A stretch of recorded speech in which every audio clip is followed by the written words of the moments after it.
Hey, what is up everybody? Blades for here, and today for you guys another video of Persona 5X. In today's video, guys, we're going to be going over exactly should you be summoning for the man Akechi or not here, and I'm just going to give y'all TLDR. If you already have your mindset actually made up and you're saying I'm going to summon anyways no matter what, TLDR for you guys, it's honestly just your choice at the end of the day. But I'm going to go into really in depth of should you summon for him just for an account progression side of things, or should you not summon for him. So with that in mind, of course, hopefully you guys enjoy it, and let's get straight into the video.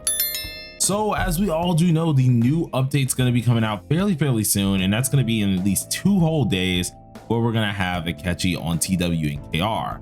Alongside of this, of course, we will have the knowledge of at least the anniversary that's going to be coming up very soon, seeing that the next character that we should be getting on CN should be a standard character. Then that will lead us into the anniversary update. So we are going to see a lot of things here.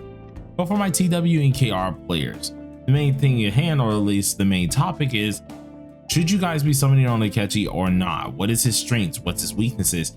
Is he worth it or is he not worth it? So to go ahead and showcase this off here, we're going to be pulling up the man's Najox Twitter account here. If you guys don't know who Najox is, be sure to know him now, because the man usually does a lot of infographics. He does everything like that. And before I do usually my build guides, I always confirm a lot of stuff with him first.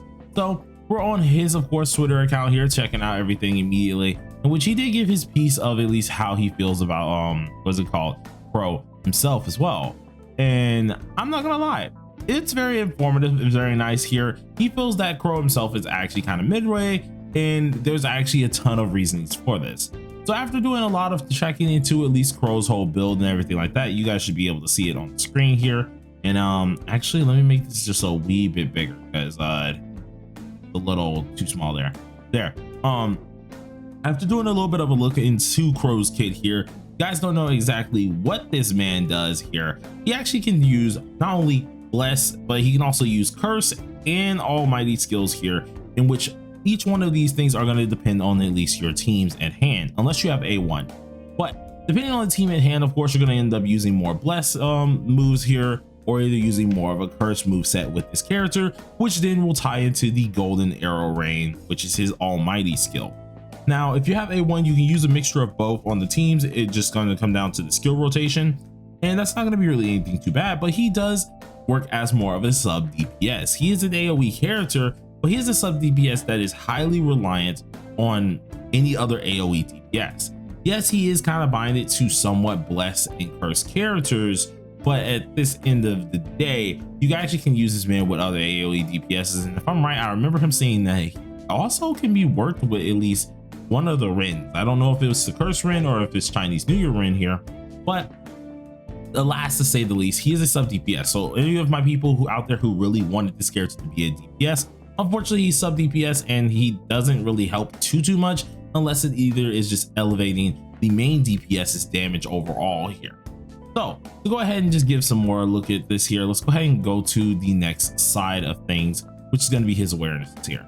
So when it comes down to the A0 for Crow himself, it's pretty darn decent. It's mainly going to be prioritizing to the what's called single targeters plus AoE DPSs. As I did say, this character is more or less going to be focused with those AoE DPSers, so that's more or less going to be your detective partner here. And he's actually fairly nice. He does help out with some of the damage that you do. He does help out with at least the damage dealt that you can actually increase, which is always good and all. But for A0, it's all right. It's an okay kit. It's just that his kit itself feels like it's lacking. Now, of course, with some of the things that we have lacking here, the A1 does actually help out with that here by gaining clarity, which is one of the things that he does use quite often here at the start of the battle. And it extends this clarity and or chaos to 4 turns.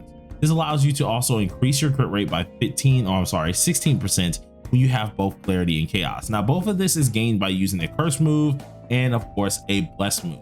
With A1, this allows you to kind of use your skill rotations accordingly to actually really get more out of his kit, which does make him a little bit more helpful. But at the end of the day, when it does come down to Crow here, his movesets is still a little bit lacking here. There's a lot of things that at least is kind of lacking with his whole style, and that includes the 5-star weapon. 5-star weapon isn't really too worth. We at first thought it was going to be really worth it as well, and really thought it was going to be making a giant freaking difference with him. But it more or less just helps out his damage, and with what he needs to do, you're not really doing that a lot. You want to more focus on at least buffing up your, of course, main DPS, and he's just going to be there on the sideline. Now, of course, as you do see, he does gain clarity and chaos and increases your allies by a decent bit here, but this can be made up with a different amount of at least buffs and other things with other characters, so that's kind of all right, but it's not really necessary.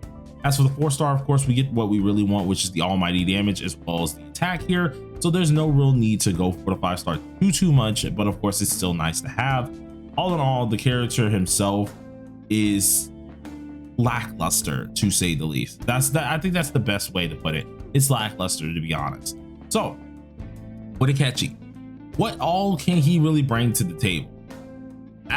Some little bit of help here, but it doesn't really help, seeing that a lot of this you don't really need here. For most of the at least content here, unless it is actually meant specifically for Akechi, he's not really going to be used here. We need more characters that are going to be specifically well-rounded with this character to actually make him useful. He pretty much works with anyone anyways, especially when it does come down to this as well. So there's no real set team for this character just yet, but with that being stated, since there's no real set team, there also is no real set area that he can be really good at, right? So it is a issue, to say the least. Right now, he's pretty much a skippable unit, and with how he's going, it's probably best to just go ahead and just wait for at least the next characters and or the anniversary. Now, some of my crow lovers out there, don't think I'm hating on this character, because without a doubt, I actually do want this character quite a lot. I am getting them just, of course, for content creation purposes, but there's a lot of things that you have to take into account here. This character is already, you can see with skill rotations, bind it by skill rotations depending on your team. So if you're using the blessed team, of course, you're going to use 1-3. Using the cursed team, of course, you're going to use 2-3. And then if you have A1, which is more or less the best option here, you're going to be using skill 2, skill 3, skill 1, skill 3. The reasoning for this is because that goes more into his whole kit here, where we were talking about that he's going to need both clarity and chaos, and he's able to get that way easier with 1, which is more or less why I'm feeling like this character is lacking a lot inside of his kit here. That A1, as good as it is, of course, that could have been something that could have been way more useful if that was just in his base kit, of course, to actually make him more usable for other teams, or at least more usable and well-rounded when it comes down to helping out his allies. With what we have coming up very soon here, whether that is, of course, the anniversary, the next standard characters, all this stuff that's going to be coming out. Of course, we don't even know who the anniversary unit is. A lot of us are hoping B3R is the anniversary, but it could be something entirely different. With that in mind as well, taking the chance and going for this character's A1, unless you're whaling, of course, is probably not the best suggestion. Including the 5-star is also not the best suggestion, seeing the 4-star is pretty okay as well, and the 5-star is not absolutely mind-boggling to actually get this character for it. So I'll keep it real with you. If you're a collector and you actually don't mind, of course, what is it called, just spending a little bit, or either you just don't mind getting the character and you like the character, go ahead and pull. Though if you're a person who's looking for account progression, which is the people I'm talking to right now, if you're looking for account progression and things like this, if you got more than enough to get it, you're very well can, because he might come in handy in the future.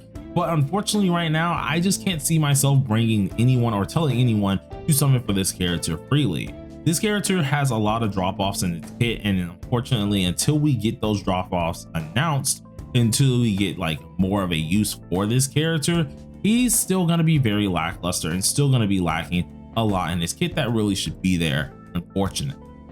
So I would say without a doubt, definitely try to skip this character. Though some of you guys are probably gonna look at me, you're probably hating. I'm just keep it real with you. If I wanted to hate the character, I just tell you I hate the character. But all in all, that's my little thought processes on it. I'm not really gonna dive too much further into this character because I want to save that for at least my first review myself. Because of course I haven't gotten to play the character just yet. I have seen a lot of course, combat with him, but I haven't really gotten to play him yet. So I want to keep that first review of the character till then. But other than everybody, if you guys want to summon, go ahead and do so. But I would highly suggest you guys to skip. Peace out.